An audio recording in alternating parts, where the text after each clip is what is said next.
دراصل بات یہ ہے کہ عشق اپنے فیصلے کرنے میں خود مختار ہوتا ہے۔ عشق کے جو فیصلے ہوتے ہیں کسی سے پوچھ کر نہیں ہوتے۔ چند دن پہلے کی بات ہے کہ میں سکھر کے ایک روڈ سے گزر رہا تھا۔ یہ بات بتانے کا مقصد یہ ہے کہ عشق اور محبت پیسوں کی محتاج نہیں ہوتی، قوت اور طاقت کی محتاج نہیں ہوتی۔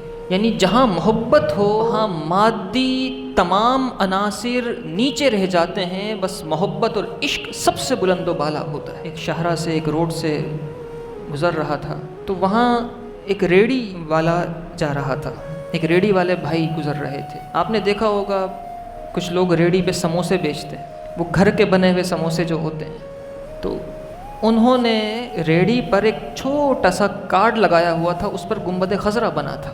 میں تھوڑی ایک لمحے کے لیے وہاں ٹھہرا کہ میں دیکھوں اس گنبد خضرا بنا ہے تو کیا اس پر لکھا ہے۔ تو اس پر بڑی کمال بات اس عاشق نے لکھی تھی۔ اس نے کہا تھا یوں تو عام دنوں میں سموسہ 12 روپے کا ہوتا ہے، لیکن میلاد کی وجہ سے 10 روپے کا دیا جائے گا۔